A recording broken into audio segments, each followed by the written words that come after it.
ये वीडियो खत्म होने तक तुम्हारा बॉक्सिंग से रिलेटेड जितने भी कंफ्यूजन थे वो सारे के सारे खत्म हो जाएंगे। और जो मैं तुम्हें बताने वाला हूँ उसे डिसिप्लिन के साथ अप्लाई और प्रैक्टिस कर लिया तो तुम सिर्फ पंचेस मारना ही नहीं सीखोगे, तो तुम एक बॉक्सर की तरह सोचना और मूवमेंट करना स्टार्ट कर दोगे। लेकिन भाई एक बात याद रखना, मैं तुम्हें कोई शॉर्टकट नहीं देने वाला हूँ, लेकिन तुम अगर शॉर्टकट के चक्कर पर इस वीडियो पर क्लिक कर दिया तो तुम इस वीडियो को अभी छोड़ के जा सकते हो। लेकिन अगर तुम्हें सच में सीखना है तो इस वीडियो को एंड तक जरूर देखना। बाकी सब कुछ तुम्हारा मेहनत और कंसिस्टेंसी पर डिपेंड करता है। अगर तुम मेहनत करने के लिए तैयार हो तो चलो स्टार्ट करते हैं।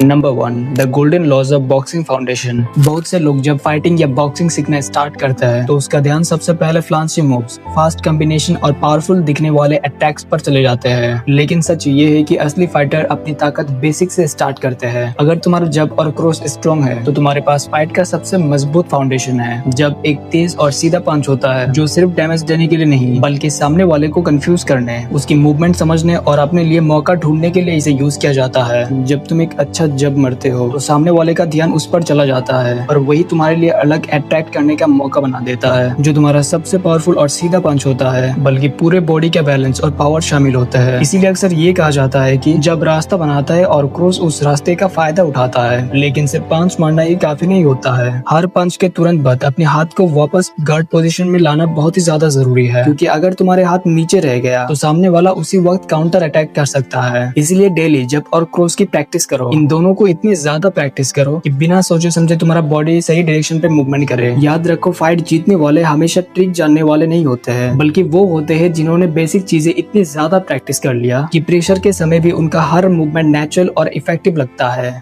Number 2, strategic intelligence. ज्यादातर लोग सोचता है कि एक अच्छा फाइटर वही होता है जिसका रिफ्लेक्सेस बहुत फास्ट होता है, जो बिजली की तरह रिएक्ट कर सके। लेकिन असली फाइटर सिर्फ रिएक्ट नहीं करते हैं, वो पहले से ही अंदर प्रेडिक्ट कर लेता है कि अगला मूव क्या होने वाला है। इसी स्किल को एंटिसिपेशन कहता है। अगर तुम पंच को देखने के बाद बचने की कोशिश करोगे तो कई बार देर हो सकता है, लेकिन अगर तुम सामने वाले के बॉडी लैंग्वेज को पढ़ना सीख गए तो तुम पंच आने से पहले ही तुम तैयार हो सकते हो। हर पंच से पहले बॉडी को छोटे सिग्नल्स देते हैं। कभी शोल्डर हल्का सा मूव करता है और कभी वेट एक पैर से दूसरे पैर पर शिफ्ट होता है। ये मूवमेंट इतने ज्यादा छोटे होते हैं कि आम इंसान इसे कभी नोटिस ही नहीं करता है। लेकिन एक असली फाइटर इन्हीं सब चीजों को देखकर समझ जाता है कि किस तरफ से अटैक आने वाला है। इसीलिए बहुत सा एक्सपीरियंस्ड फाइटर सामने वाले की आंखों में देखने के बजाय उसके चेस्ट एरिया पर देखते हैं, यानी कि सीने के बीच वाले हिस्से पर फोकस करते हैं। वहाँ देखने से सामने वाले के पूरा बॉडी नजर आता है। इससे तुम उनके हाथ, पैर और शोल्डर की हर छोटी मूवमेंट को आसानी से तुम देख सकते हो। और जब सामने से पंच आता है तो घबरा कर पूरा बॉडी पीछे मत फेंको। ज्यादा मूवमेंट करने से तुम्हारा बैलेंस टूट जाता है और तुम अगले अटैक के लिए तैयार नहीं होते हो। इसीलिए बॉडी को ज्यादा मूव मत करो, बस हल्का सा सिर या बॉडी को साइड में ले जाओ। घुटनों को थोड़ा रिलैक्स रखो और पंच को अपने पास से निकलने दो। इस तरह तुम एनर्जी भी बचाए रखते हो, बैलेंस भी बनाए रखते हो और तुरंत अटैक करने की पोजीशन में आ जाते हो। देखो, सबसे अच्छा फाइटर वही बन पाते हैं जो दूसरों से पहले समझ लेते हैं कि अगला मूव क्या होने वाला है।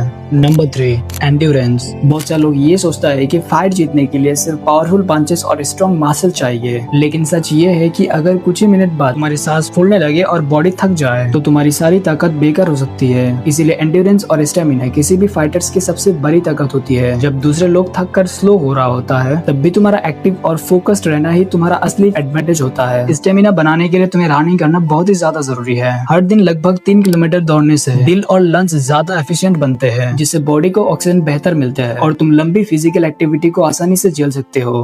Number 4, 30 day grind system. ज्यादातर लोग शुरुआत तो बहुत जोश के साथ करते हैं, लेकिन कुछ ही दिनों के बाद उनका मोटिवेशन खत्म हो जाता है। क्योंकि मोटिवेशन तो आता जाता रहता है, लेकिन एक स्ट्रॉन्ग सिस्टम तुम्हें आगे ले जाने के लिए मदद करता है। ये 30 दिन का चैलेंज धीरे धीरे तुम्हारी बॉडी, स्टेमिना, डिसिप्लिन और कॉन्फिडेंस को इम्प्रूव करने के लिए ये डिजाइन किया गया है। पहले कुछ दिनों में फोकस सिर्फ बेसिक्स चीजों में रखो। सही पोस्चर, बैलेंस और मूवमेंट सीखो, क्योंकि बिना मजबूत फाउंडेशन के कोई भी स्किल ज्यादा दूर तक नहीं जा पाते हैं। उसके बाद अपने पंच और कोर स्ट्रेंथ पर काम करो ताकि तुम्हारा कंट्रोल और स्टेबिलिटी दोनों इंप्रूव हो। अगले फेज में डिफेंस और बॉडी कंट्रोल पर ध्यान दो। अपने मूवमेंट्स को मिरर पर देखकर गलतियां पकड़ो और उन्हें सुधारो, क्योंकि जो अपनी गलती देख लेते हैं वही सबसे तेजी से इंप्रूव कर पाते हैं। आखिरी दिनों में फोकस सिर्फ फिजिकल स्ट्रेंथ पर नहीं बल्कि मेंटल टफनेस पर होता है। जब तुम्हें लगता है कि मुझे ये सब अच्छा नहीं लग रहा है तब भी कंसिस्टेंसी बनाए रखना, डिसिप्लिन फ्लो करना और हर दिन बेस्ट देना ही असली ट्रेनिंग है। इस 30 दिन के अंत तक शायद तुम परफेक्ट ना बन बनो, लेकिन तुम पहले दिन वाले इंसान से कहीं ज्यादा स्ट्रॉन्ग, फिट, डिसिप्लिन और सेल्फ कॉन्फिडेंस जरूर बन चुके होगे। देखो भाई, कोई भी चीज आसानी से नहीं मिलता है, इसीलिए हर कोई देखना तुम्हारे जैसा ही है, यानी कि कोई भी काम अच्छे से नहीं कर पाता है। और यही अगर तुम थोड़ा सा डिसिप्लिन के साथ तुम कर लेते